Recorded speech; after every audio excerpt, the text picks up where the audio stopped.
जय हिंद दोस्तों और आपने डीआरडीओ सेप्टेम 11 की रिक्रूटमेंट के लिए फॉर्म अप्लाई किया हुआ है और तैयारी में लगे हुए हैं तो ये वीडियो जरूर अंत तक देखिएगा।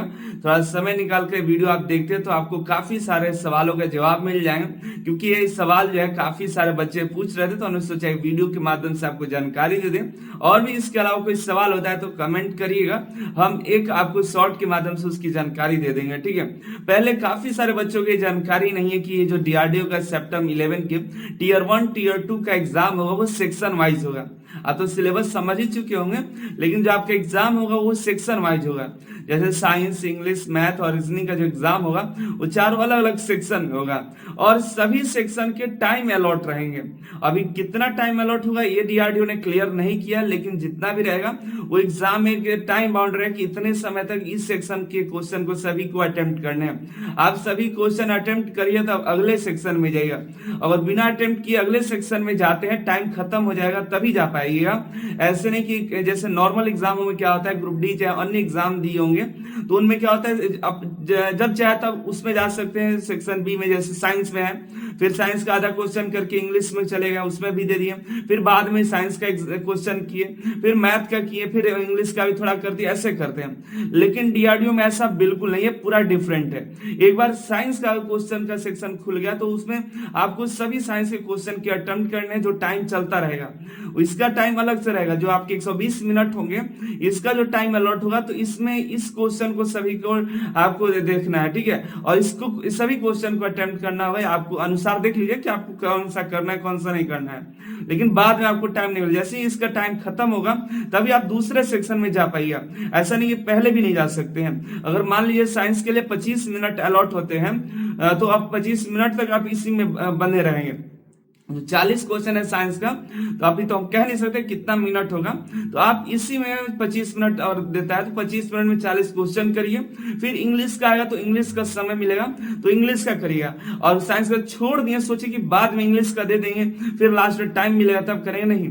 आपको साइंस का पहले कर लेना होगा और जो क्वेश्चन करना है उसके बाद इंग्लिश में जब जाइएगा इंग्लिश का टाइम मिलेगा तो इंग्लिश के जितना टाइम, और मान लीजिए 25 मिनट इसके भी मिलते हैं तो 25 मिनट में इसके भी 30 क्वेश्चन करने होंगे। ठीक है, इसके बाद आगे जब जाइएगा तो अगले सेक्शन में जो होगा क्वांटिटेटिव एप्टीट्यूड का है, जो कि शायद 35 नंबर का 35 मिनट का आपको समय मिलता है 40 क्वेश्चन, तो उसमें में आपको करना है, आपको एक्स्ट्रा टाइम नहीं मिलेगा। फिर इसके बाद आपको जो है रीजनिंग का क्वेश्चन आएगा तो वो भी आपके जो है 35 मिनट है। जितना टाइम तो हम नहीं बता पाएंगे, लेकिन इतना और लगभग देखा जाए तो इतना आपको टाइमिंग मिल सकता है रीजनिंग के लिए। तो ये क्वेश्चन का आपको याद रखना होगा, ध्यान रखना एग्जाम में कि आपको दूसरा समय नहीं मिलेगा। काफी सारे बच्चों को नहीं जानकारी है, इसलिए हम इसके लिए स्पेशल वीडियो बना रहे हैं कि जो भी सेक्शन का क्वेश्चन करिएगा कोशिश ये करना है कि अब यही लास्ट टाइम है कि आपको कंप्लीट कर लेना इस सेक्शन के सभी क्वेश्चन को। ठीक है, आप अनिल सर ITI एप्लीकेशन में जरूर ज्वाइन कर लीजिएगा, वहां पर हम इसी पैटर्न पर टेस्ट करा रहे हैं। काफी बच्चे को जानकारी मिल चुकी है, काफी बच्चे अच्छा स्कोर कर पा रहे हैं। यहाँ पर रेगुलर लाइव टेस्ट चल रहा है, आज भी नया टेस्ट अपलोड होने वाला है शाम के 8 बजे, तो ज्वाइन कर लीजिएगा। वहां पे हमने टाइमिंग दे रखा है कि 25 मिनट साइंस को, 25 मिनट आपको इंग्लिश, 35 मिनट मैथ और 35 मिनट रीजनिंग। सभी क्वेश्चन का लगभग इतना ड्यूरेशन में आपको प्रैक्टिस रहेगा आपका तो हो जाएगा। ठीक है, क्योंकि प्रैक्टिस जितना करिएगा उतना आपके एग्जाम के लिए हेल्पफुल होगा। एग्जाम में ज्यादा समय नहीं है, मुझे जहां तक लग रहा है फरवरी में एग्जाम हो भी जाएगा, क्योंकि 1 जनवरी तक फॉर्म भरे जाएंगे और इससे तैयारी हो चुकी है। मैक्सिमम 1 महीना का समय आपको देगा, फिर आपको फरवरी में एग्जाम हो जाएगा। ठीक है, ये फरवरी में ही होने वाला है। एग्जाम के 10 दिन पहले आपको एग्जाम का सिटी इंटीमेशन मिलेगा और फरवरी में आपके 2-3 दिन पहले आपको एग्जाम का एक्चुअल एडमिट कार्ड आ जाएगा। मतलब एग्जाम के 2 ही 3 दिन पहले, ज्यादा दिन आपको नहीं मिलेंगे। एग्जाम सेंटर भारत में टीयर 1 के लिए बहुत सारे जगह पर है, टीयर 2 के लिए बहुत ही लिमिटेड जगह पर आपको टीयर 2 का एग्जाम होगा। टीयर 1 में जो कैंडिडेट एग्जाम देंगे निगेटिव मार्किंग में, याद रखिए निगेटिव मार्किंग में 0.25 मार्क्स का टीयर 1 टीयर 2 दोनों में है। तो दो चीज ये ध्यान रखिएगा, पहला निगेटिव मार्किंग भी है, दूसरा सेक्शन वाइज भी है, और सेक्शन वाइज का टाइमिंग फिक्स है।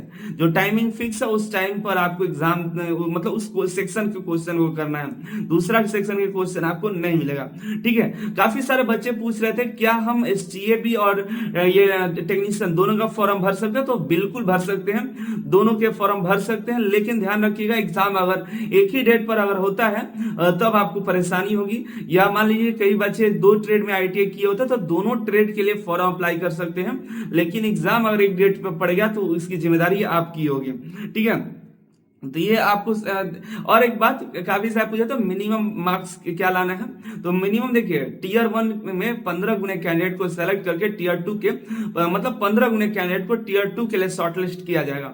इसमें आपको मिनिमम आपको वैसे तो बोला गया 40 मार्क्स 40 करके मांगा गया है। ठीक है, 40% है UR OBC का, लेकिन आपको इससे बेहतर ही स्कोर करना है, जितना बेहतर करिएगा उतना ही टीयर 2 में जाने का संभावना रहेगा। कि ऐसा नहीं कि मिनिमम मार्क्स के कैंडिडेट भी जा सकते हैं, कट ऑफ का भी कोई जिक्र नहीं बता सकते कितना जाएगा, लेकिन आप मेहनत करिए कि बेहतर से बेहतर अंक लाएं।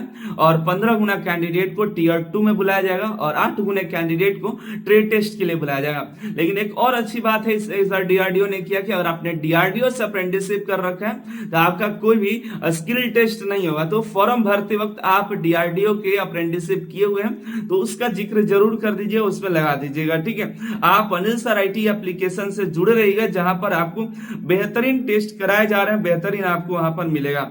और एक बात काफी सारे बच्चे पूछ रहे थे कि फाइनल मेरिट किसके आधार पर बनेगा, तो डॉक्यूमेंट वेरिफिकेशन के लिए ट्रेड टीयर 2 के पार्ट B के मार्क्स के आधार पर आपको बुलाया जाएगा डॉक्यूमेंट वेरिफिकेशन के लिए। इसमें आप पढ़िएगा पेज नंबर 15 पर, तो आपको पता चलेगा टीयर 2 के रिजल्ट के आधार पर आपको डॉक्यूमेंट वेरिफिकेशन के लिए बुलाया जाएगा। बाकी जो टीयर 1 है, टीयर 1 आपके जो स्क्रूटनी के लिए है, आपको छांटा है, काफी सारे बच्चे जो होंगे उनको छांटने के लिए और स्क्रीनिंग के लिए ये एग्जाम होने वाला टीयर 1। बाकी टीयर 1 में अच्छा स्कोर करें तभी टीयर 2 में जाइएगा एग्जाम देना। ठीक है, तो टीयर 1 के लिए तैयारी करिए, फिर आपको टीयर 2 की भी तैयारी करनी है। आप Anil sir IT application download कर लीजिए। हम जैसे DRDO का एग्जाम का मतलब नया पैटर्न है उसी के आधार पर टेस्ट करवा रहे हैं, PDF भी दे रहे हैं, जाकर के ज्वाइन कर लीजिए, मात्र 149 रुपए।